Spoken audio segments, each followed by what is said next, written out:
Joining us are two very special guests, Ambassador Ashok Sajjanhar and Lieutenant General D.P. Pandey. Gentlemen, welcome to this broadcast.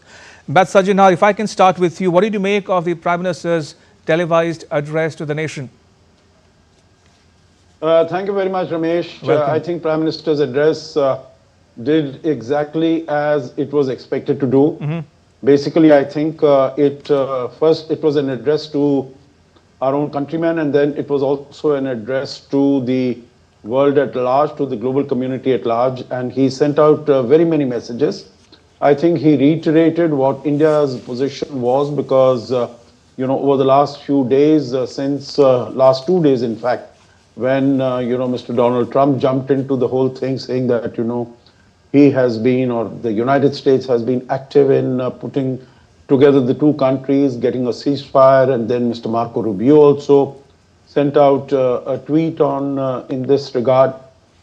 So I think there were a large number of questions, but he set all those questions to rest, made it very clear that talks and terror cannot go together, trade and talks will not go together, and water and blood will also not flow together. And that was very direct and very focused that, we are going to, if we are going to talk with Pakistan, we are going to talk only about terrorism and only about the return of the illegally occupied, Pakistan-occupied Kashmir with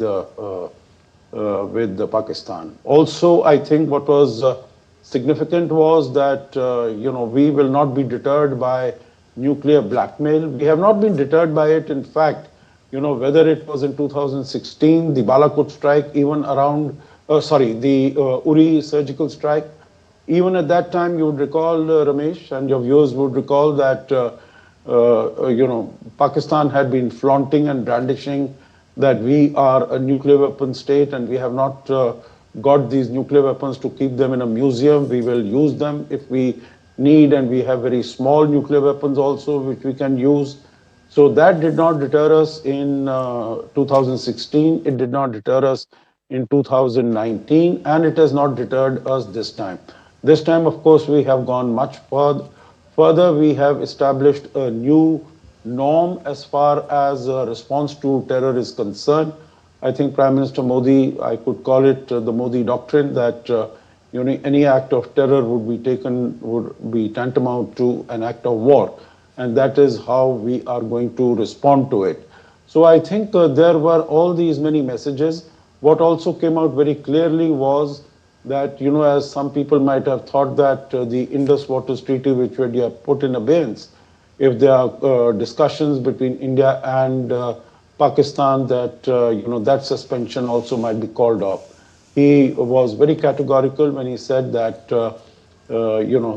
that is not going to happen. As he said, blood and water cannot flow together. So Absolutely. I think a large number of messages and very reassuring as far as the country is concerned, that India has done exceedingly well as far as the response to the terror attack, the original escalation that took place from Pakistan on 22nd April, and India has the security forces, the defense forces have come out with flying colors. Absolutely. General Pandey, as someone who has been a soldier your entire career, what did you make of the PM's speech? Did it tick all the right boxes for you, especially the point where he mentioned that Operation Sindoor has set a new benchmark in India's fight against terrorism. This is the new normal, in his words, and that India would only be focused on a couple of things. One, that any further provocation will get a befitting response, number one. Number two, nuclear blackmail will not work from this moment onwards. And last but not the least, India will not differentiate between the government of Pakistan or its agencies and terrorists and terror organizations. Your thoughts, General Pandey? Yeah, okay. So I'll quickly take it that in his address, which is very interesting, the messaging is for world, for our own people, then is also for Pakistan. Right. Very, very importantly for Pakistan. Right. Now, the body language, when you read, it was quite aggressive, but yet considerate. Right. And possibly he was resonating the sentiments, emotions of 1.4 billion population, which was actually hurt after Pahalgam. While we have been drinking the poison of terrorism for a long time, but Pahalgam had set a new parameter in terms of violence, in which I'll not get into detail of Op Sindoor and everything, which has been actually deliberated and talked of in very many manner.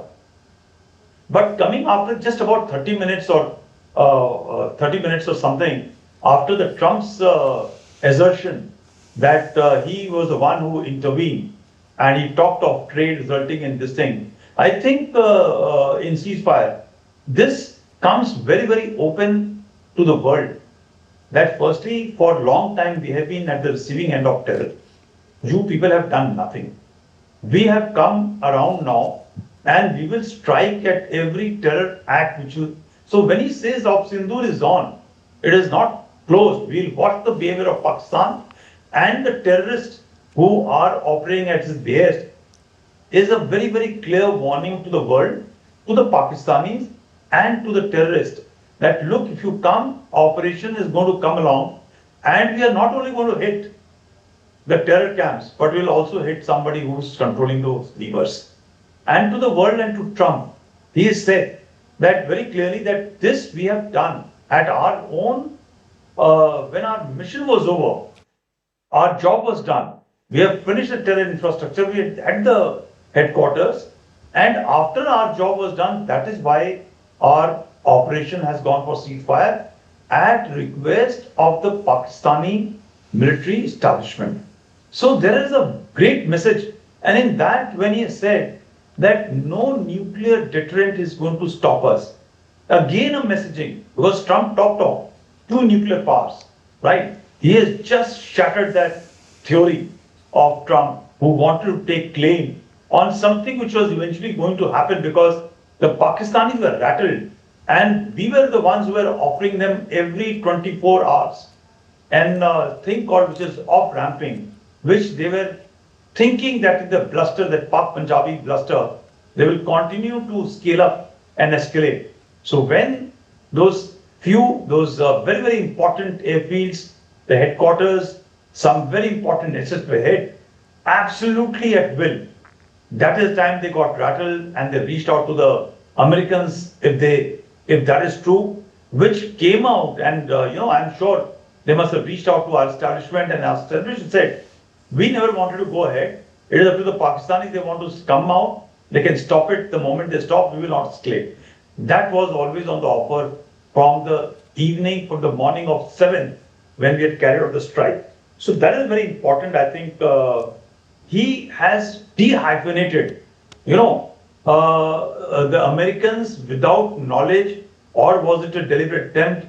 They hyphenated after a long term India and Pakistan are the same lever.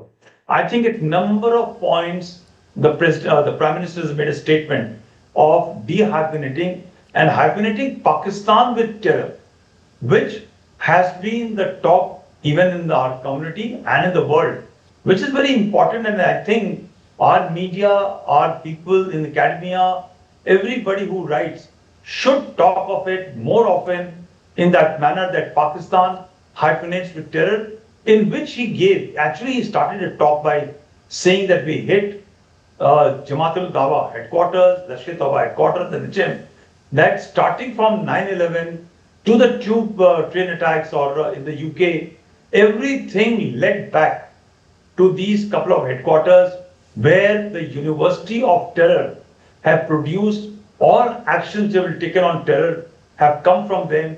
And then he linked Pakistan by saying, then he referred to that very, very important photograph which came out in which Right. 1 3-star general, 1 2-star general, and 3-star generals are big people.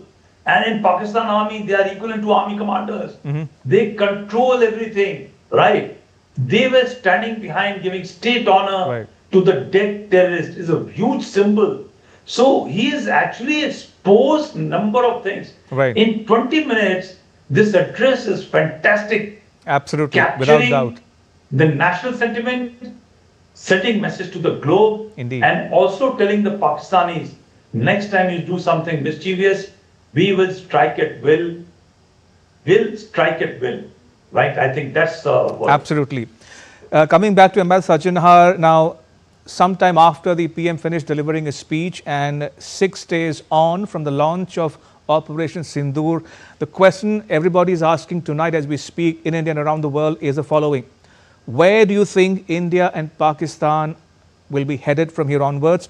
Is the onus now on Pakistan? Also, what happens to the other decisions taken by India? The Indus Water Street remains suspended, visas remain curtailed, civil flights remain banned. So the news will not loosen anytime soon. No, absolutely. Ramesh, you are very right, and that is my assessment also. That definitely, if the news had been there to be loosened, after Pakistan comes crawling, that is not the end of the story. I think what we have made it out very clearly as far as the Indus Waters Treaty is that till the time that Pakistan gives credible and irrevocable assurances that it is going to not support terror, that it is going to rescind terror activities against India, the suspension of the IWT will continue. And I think we have already started taking measures which are of a medium-term nature. In any case, India has always, for the last quite some time, it has been asking for a revision of the Indus Waters Treaty. And Pakistan, although it is a lower riparian, it has been getting all the benefits from India, all the water from India, and without any obligation in return. Meaning it's a very one-sided agreement that has been mentioned so many times. But in this case, it is classic that Pakistan has no responsibility, Pakistan has no role to play. It is only a taker, it is only a receiver, but still it keeps on putting obstacles to whatever India wants to do, even under what is provided for under the treaty. So I think as far as all these issues are concerned, unless there is some genuine and authentic and credible action by Pakistan against terrorism, which I don't foresee happening. You see, because let us face it, from 2019 onwards, there have been no high commissioners in the high commissions in the missions of the two countries. There have been no talks whatsoever. Our dictum of terror and talks don't go together. That has been from that particular point of time.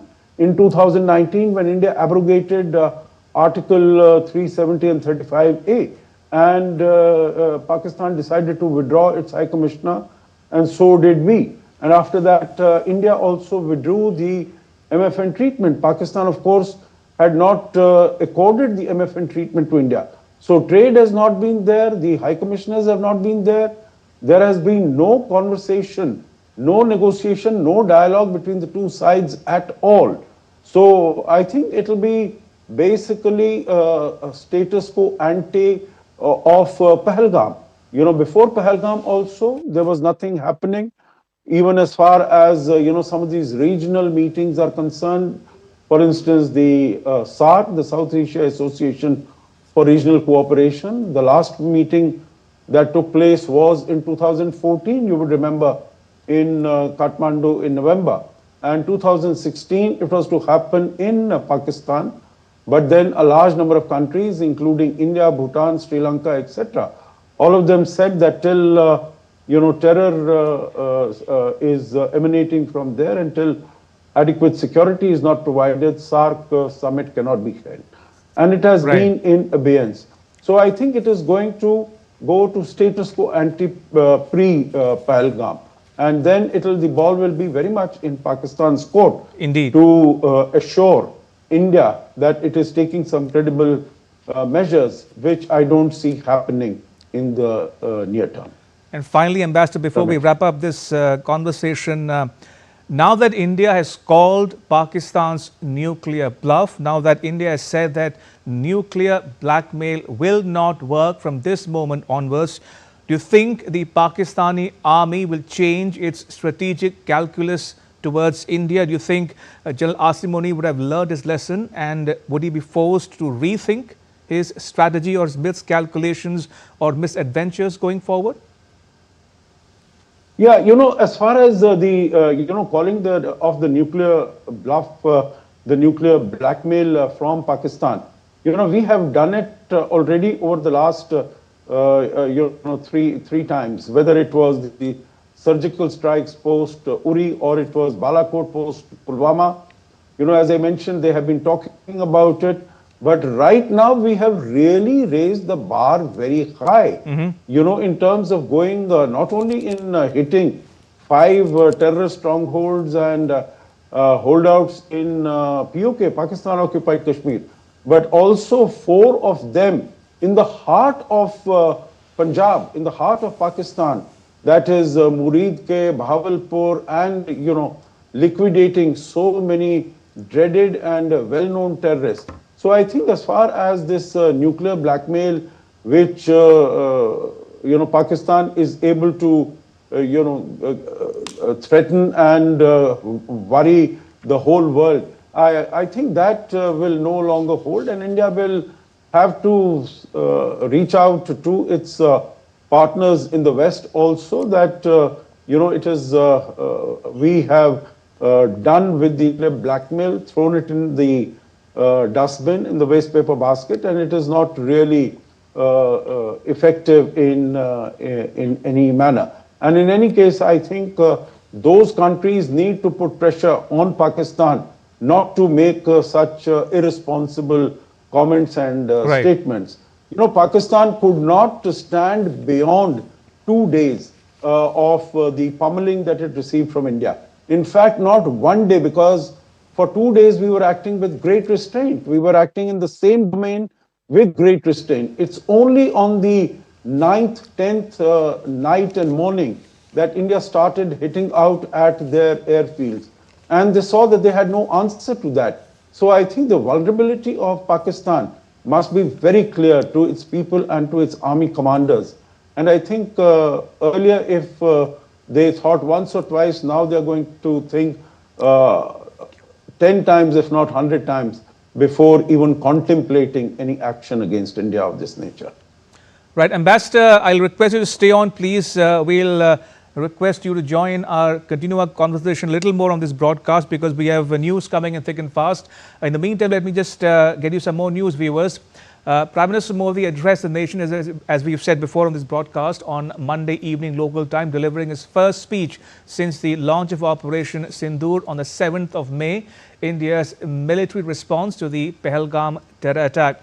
In his speech, PM Modi said Pakistan seeks survival. It must dismantle its terror infrastructure, and there is no other path to peace. Take a listen. Pakistan को अगर बचना है तो उसे अपने terror infrastructure का सफाया करना ही होगा। इसके अलावा शांति का कोई रास्ता नहीं है। भारत का मत एकदम स्पष्ट है। टेरर और टॉक एक साथ नहीं हो सकते। टेरर और ट्रेड एक साथ नहीं चल सकते, और पानी और खून भी एक साथ नहीं बह सकता। मैं आज विश्व समुदाय को भी कहूंगा, हमारी घोषित नीति रही है, अगर पाकिस्तान से बात होगी तो टेररिज्म पर ही होगी। अगर पाकिस्तान से बात होगी तो पाक ऑक्युपाइड कश्मीर पीओके उस पर ही होगी। Right, there we heard the Prime Minister delivering an unmistakable message to the world community at large without naming any one country in particular. His message was clear, concise and precise. He's saying that if at all talks will take place going forward between India and Pakistan, they would only focus on two things: terrorism and also on Pakistan-occupied Jammu and Kashmir. Ambassador, coming back to you, you referred to the message to the world community in your early intervention. Could you elaborate on this point, and how do you think the tone and tenor and the substance of his message, his address, would have gone down in some key world capitals tonight as we speak? Yeah, I think that's a very valid point, because there has been so much of disinformation, misinformation and fake news that has been doing the rounds, and particularly, many of the respected newspapers and respected channels around the world have been peddling the lies that Pakistan government and Pakistan army has been dishing out. So I think in the face of all that, for the Prime Minister to come out so categorically and so confidently, because he was very bold, he was very confident, his body language was very strong, and it was very assertive. So I think that in itself sends out a message, because there have been sort of, so many reports coming around that India has lost these many aircrafts, and so many people have died, and so many of the Indian airfields have been damaged and have been hit. And all this is a result of the disinformation propaganda by Pakistan. When asked about what evidence does Pakistan have as far as shooting down Indian aircraft is concerned, they said they've shot down 5 aircrafts. Then the defense minister of Pakistan said, well, it's all over the social media, meaning they have no proof, they have no evidence, but they are making all these unfounded, baseless allegations. So I think Prime Minister's message in this context is very relevant. The second aspect, Ramesh, is, as you mentioned, that there has been all this chatter that has been going out after the United States, after President Donald Trump came up, after Mr. Marco Rubio came up, that, the meeting will be at a neutral site, at another site, and broader issues are going to be discussed. So, there have been so many people who've been asking, is there a change in Indian policy? Because, our policy earlier for the last 6 years has been terror and talks cannot go together. And also we have had no diplomatic interactions between the two sides. And if we are going to start talking, so has Pakistan been successful that through the Pahalgam terror attack, it has been able to bring the Kashmir issue in the forefront as far as the international community is concerned, as far as the global agenda is concerned, and get to the other issues of bilateral, what would normally earlier have fallen under the comprehensive bilateral dialogue. Your viewers would recall that when the former External Affairs Minister Sushma Swaraj, she visited Pakistan, Islamabad, for the Heart of Asia conference on the 8th of December 2015. It was decided that this 8-segment CBD, Comprehensive Bilateral Dialogue, will commence. But then we know after that, Prime Minister visited Islamabad, and Pathankot took place on the 1st of January 2016. Right. So, right now, all those things that there will be any discussions on any other issues, that has been put to the side. Right. And possibly the last aspect in this last word I could say is that the Prime Minister did not mention the name of America, that it had been contributory or helpful in any way.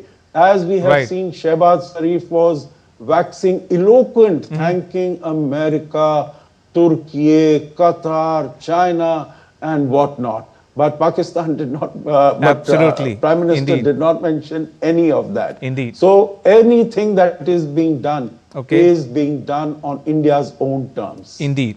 On that note, may I thank you, Ambassador Sajjanal, for joining us and sharing your thoughts and perspectives with our viewers in India and around the world. Thank you for your time. Appreciate it.